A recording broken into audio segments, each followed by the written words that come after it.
The landscapes of our nation hold the echoes of every footprint ever laid upon them, weaving together the diverse lives and pivotal moments that shaped our common ground.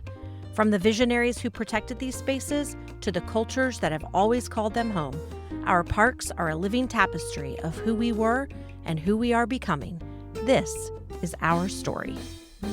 I am so excited to welcome John Garrison Marks to the Parks podcast. John is the author of Black Freedom in the Age of Slavery, Race, Status, and Identity in the Urban Americas. His second book, Thy Will Be Done, George Washington's Legacy of Slavery and the Fight for American Memory, will be out in April 2026. And he's currently the VP of Research and Engagement at American Association for State and Local History. John, welcome to the Parks podcast. Thank you so much for having me. You are kicking off this series on Our Story, where we take a deep dive into a person, place, or event that led to the creation of parks. And today we're talking about the President's House. So the President's House, it's an exhibit in Independence National Historical Park. That's in Philadelphia. I love that we're starting with Philadelphia, the birthplace of America. But what is the President's House, and why is this so important to our park system? Yeah, I think it's an entirely appropriate place to start with a site with all the 1776 connections and with the first president. So the President's House site was the executive mansion when the capital of the nation was in Philadelphia. So this is where George Washington lived in the 1790s when he was serving as the country's first president. This is where he did a great deal of important work in carrying out the presidency and really establishing the traditions and expectations of what the president of the United States would do and would be. And while he was there, living in Philadelphia, he exploited the labor of enslaved people. George Washington is from Virginia. He enslaved other human beings for the entirety of his adult life. He enslaved hundreds of people at his Virginia plantation, Mount Vernon, and he recognized the very public nature of this role that he was stepping into for the first time. And he recognized the social demands that would be placed on him. He recognized that he would be interacting with people and hosting people and doing all sorts of things that would require a great deal of planning, a great deal of labor. And he fully expected to have the labor of enslaved people serving him while he was president in Philadelphia. And so the President's House is not only where he lived and carried out so much of the early work of the presidency, it is also where the people he enslaved in Philadelphia lived and worked and began building lives for themselves away from Virginia and in Philadelphia. And was it legal for him to enslave people in Pennsylvania? That is a complicated question, as Washington learned shortly after relocating to Philadelphia. So in 1780, before Washington became president, the state of Pennsylvania passed a law to gradually abolish the institution of slavery. This was the first of these laws, but there were subsequent laws in other northern states that began to gradually phase out slavery in the North. And Pennsylvania's law, among its other provisions, it stated that any enslaved person who resided in Pennsylvania for 6 months would be entitled to claim their freedom. When George Washington became president and moved to Philadelphia and brought these enslaved people with him, he learned that this law would apply even to him as president. He didn't necessarily consider himself a resident of Virginia. He was only living there in his role as a federal office holder, but he learned that this law would apply to him and it would apply to the people that he enslaved. And so Washington privately and very much secretly developed a scheme to rotate the people he enslaved out of Philadelphia before they arrived at that 6-month mark. So he intentionally made sure that they left the state, either went back to Virginia, went across the river to New Jersey, went somewhere else before they reached that 6-month point and could legally claim their freedom.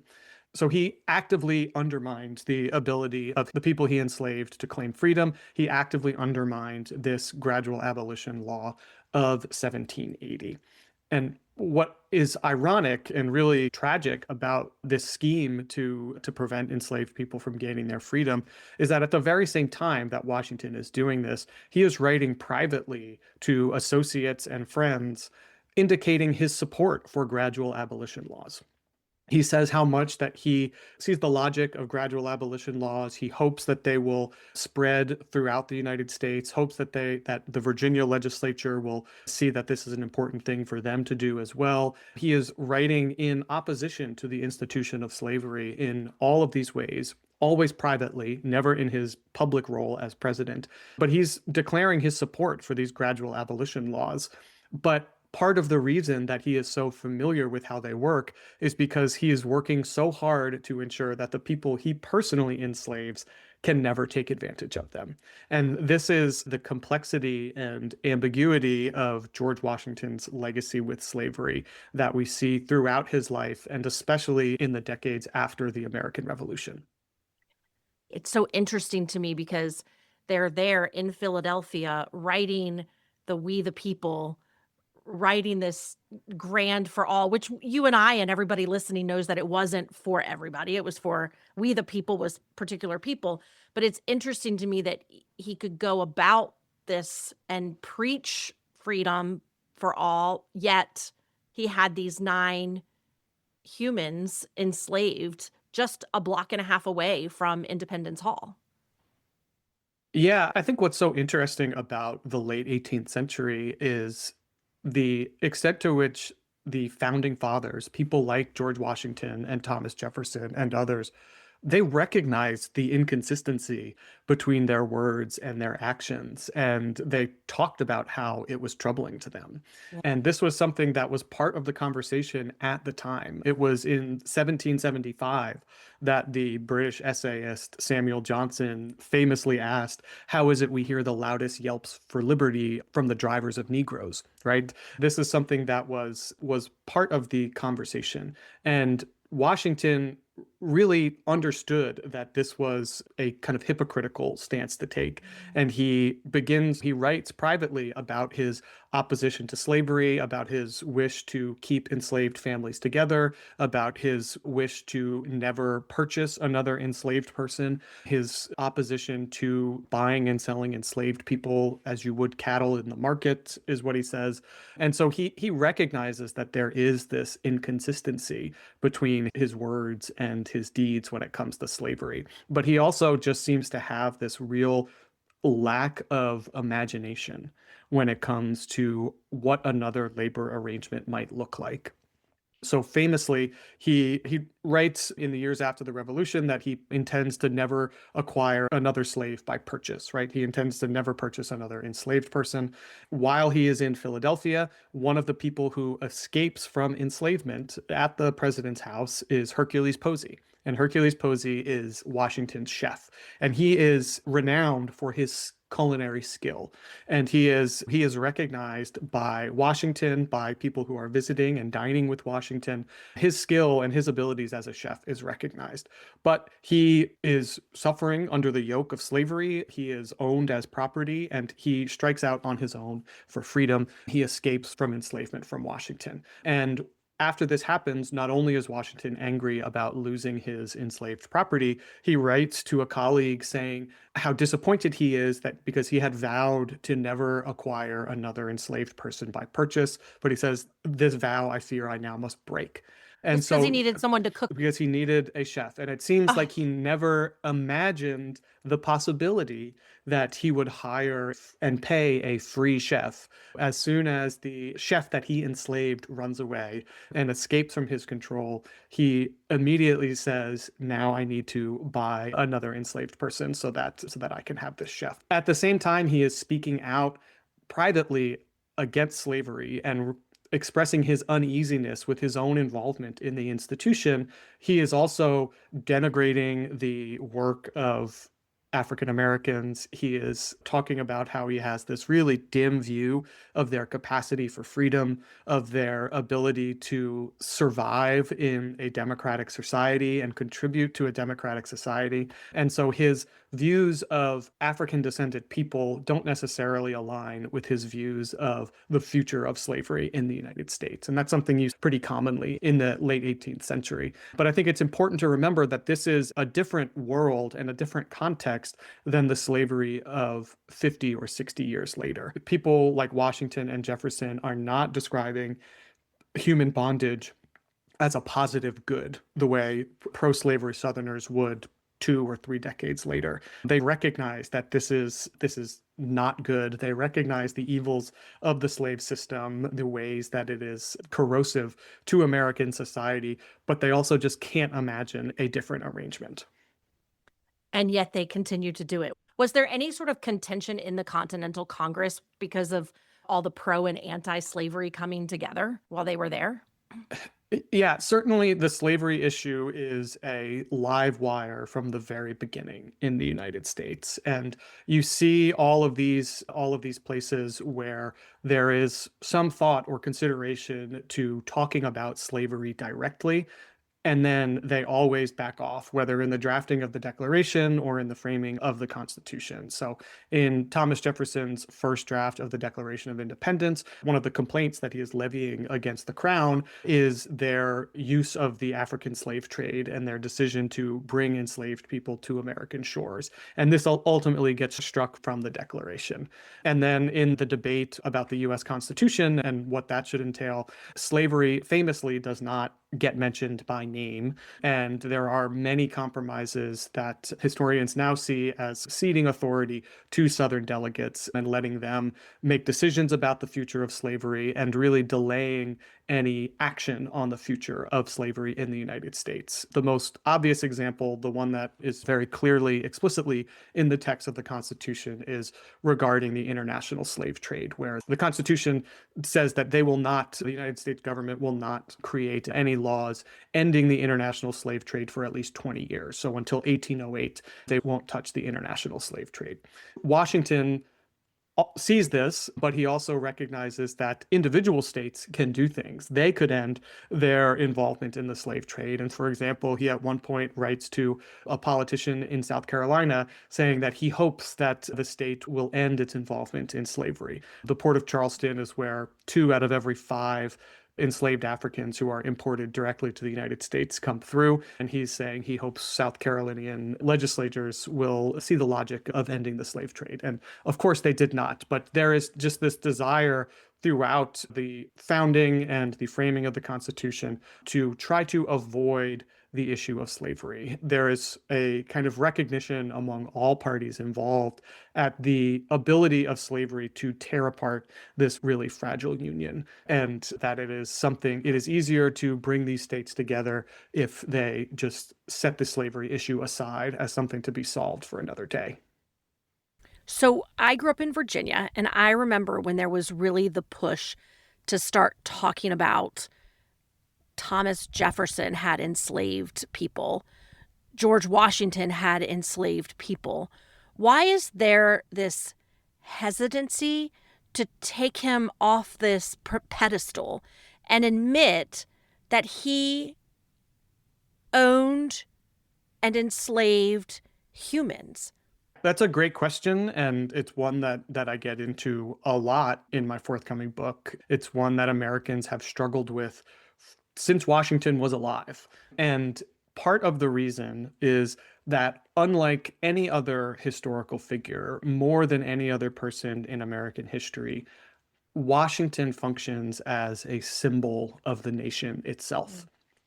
And so anything that someone perceives as being critical of Washington or as diminishing Washington's stature is viewed as a criticism of the nation and therefore as a criticism of them by many people. And so there is just not this desire to really get to know George Washington in any sort of real way. More than any other historical figure that I found, Washington just remains cast in bronze and marble, and people do not want to engage with a real and historical version of him. They want to engage with this mythical version of him instead, with this symbolic version of him instead. And so people imbue Washington with all of their ideas about what America is, who Americans are as a people, what we value, and the way that they see the nation is often the way that they see Washington.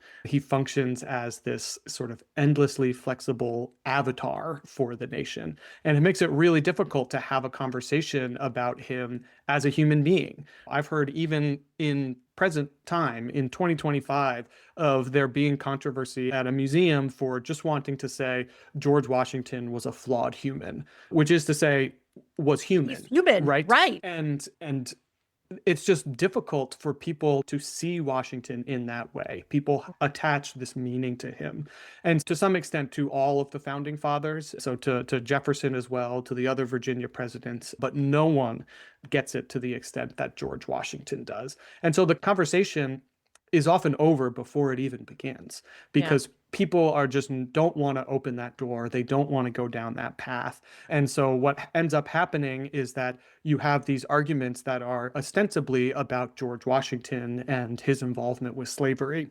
But it's never really a conversation with a goal of better understanding the history and better understanding the nature of Washington's involvement with slavery. It's never really about how to measure and balance his immense contributions to the nation and his incredible leadership of the United States at its founding and his enslavement of other human beings. Yeah. It's not really about the history at all. It's always about something else, right? It's Yeah. always about what do we think America is? How do we see the values of this country and our ability to live up to them? And I think that there's a question that I have of how can you heal when you're not willing to acknowledge the man and his successes and this horrible thing that he also did. And I think that's one thing that I really liked about The President's House. By title, you think it will be this grand history of him, much like Mount Vernon.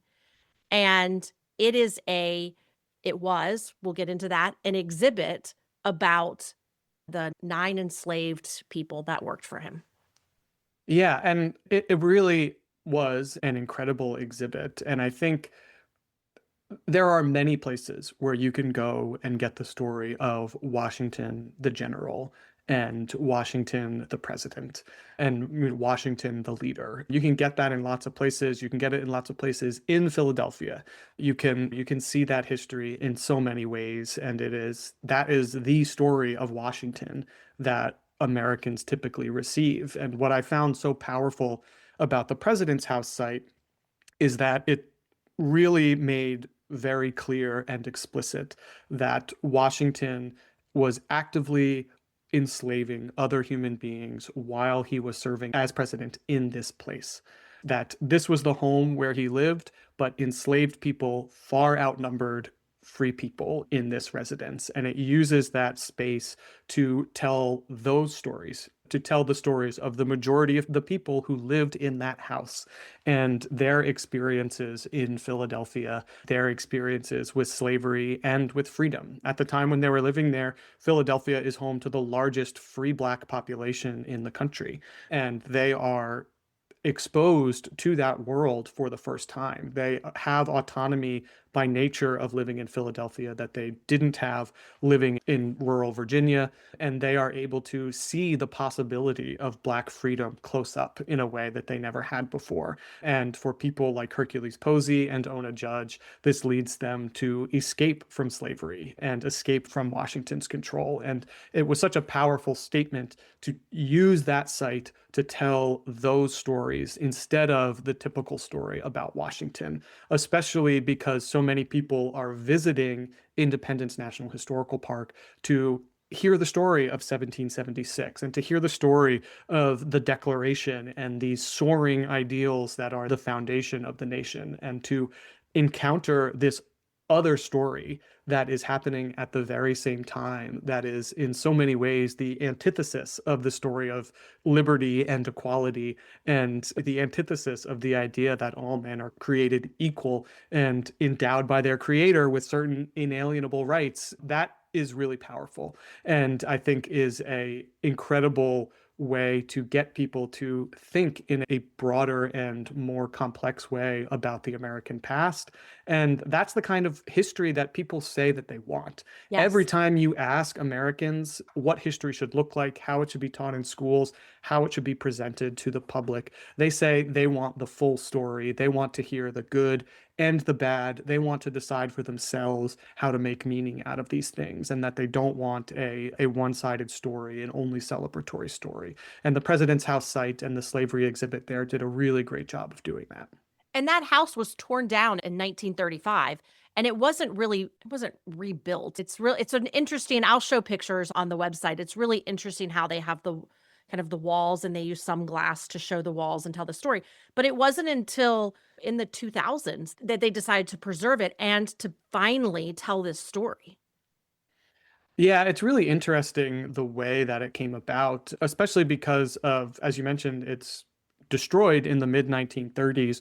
But just a few years before that is the George Washington bicentennial. So in 1932, the nation is really celebrating George Washington in all of these ways. That's when the highway between DC and Mount Vernon is built.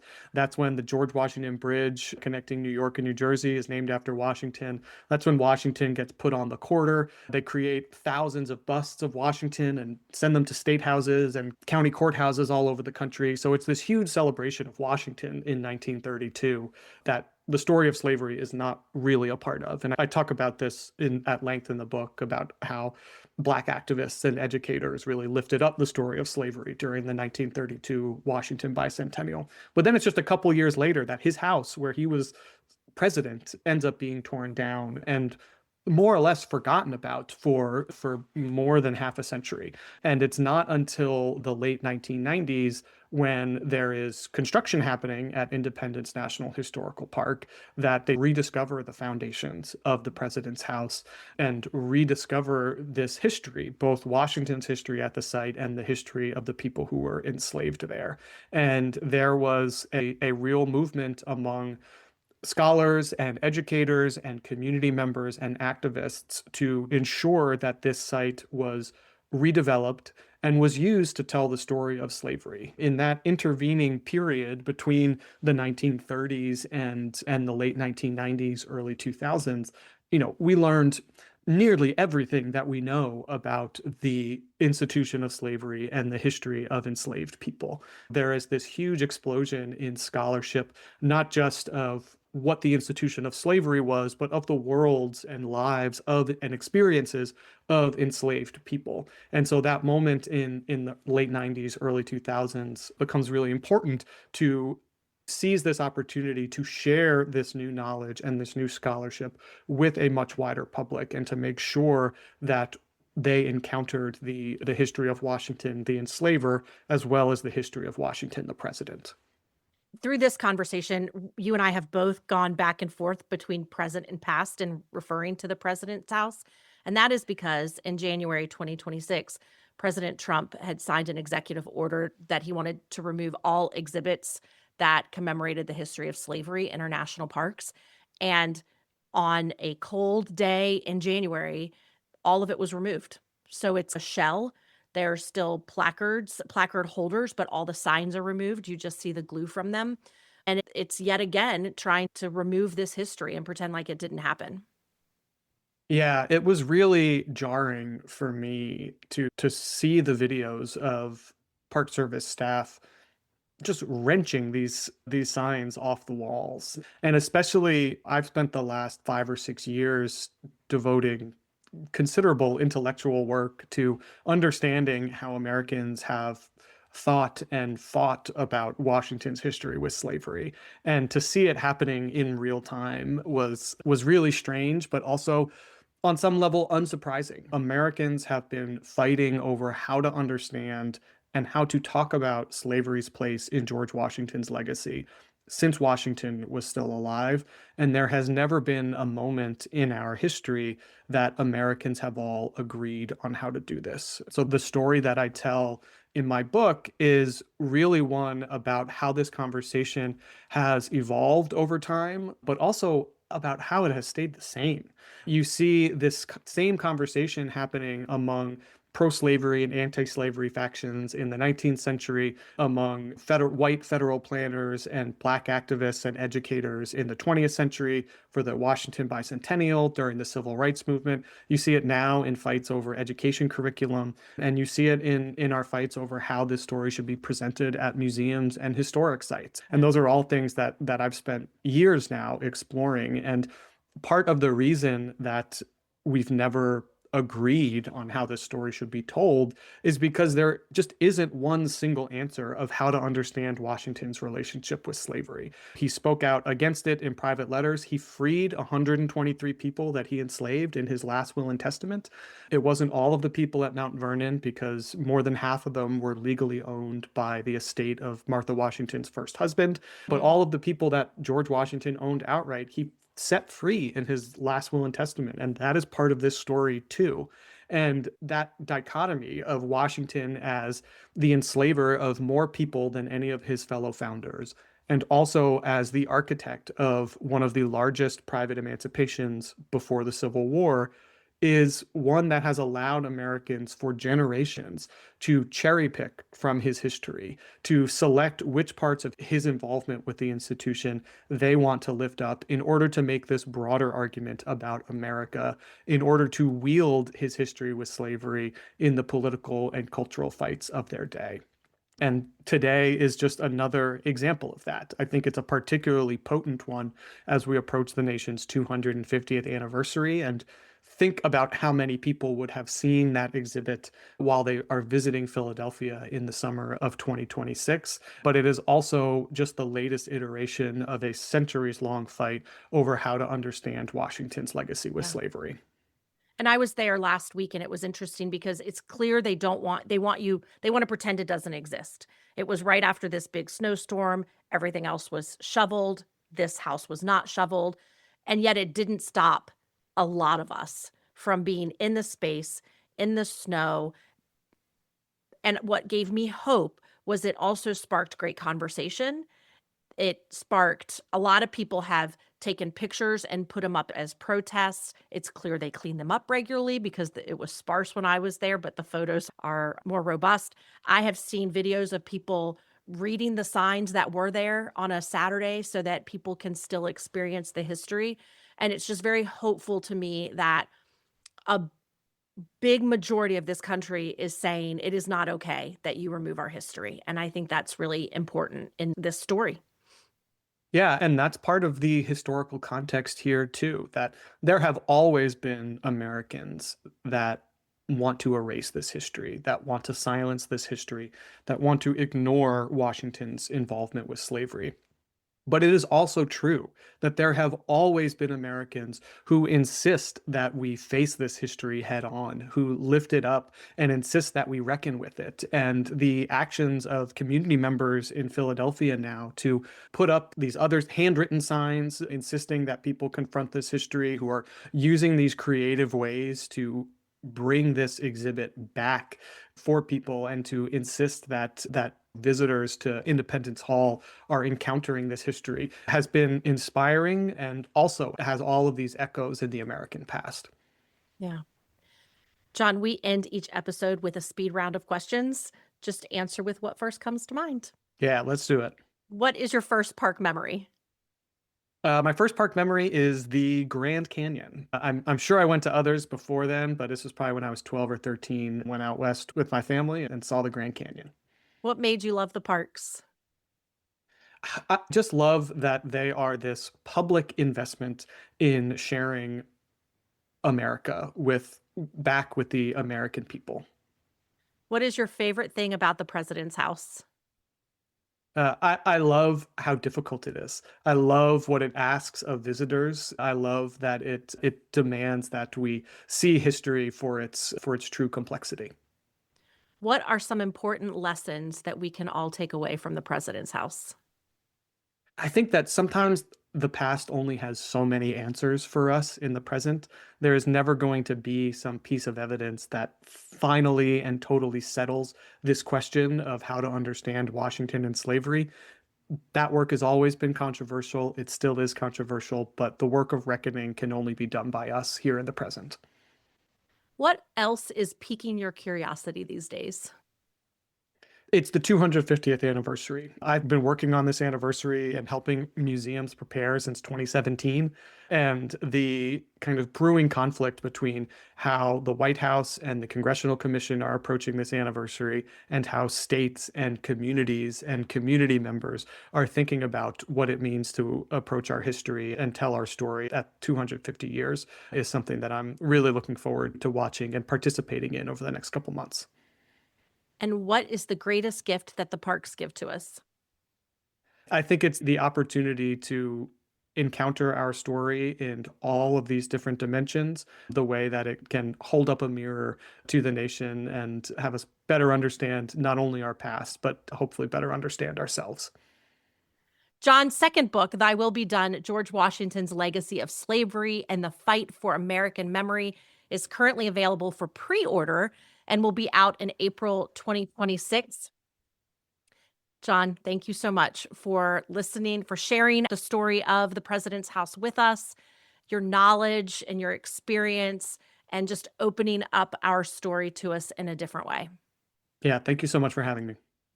That's it for today's episode. Until next time, we'll see you in the parks. Thanks for listening. Please subscribe to the Parks Podcast on your favorite streaming platform. Follow, like, and share at the Parks Podcast, and learn more by visiting theparkspodcast.com. Music for this episode is performed and produced by Porter Hardy. I'll see you in the parks.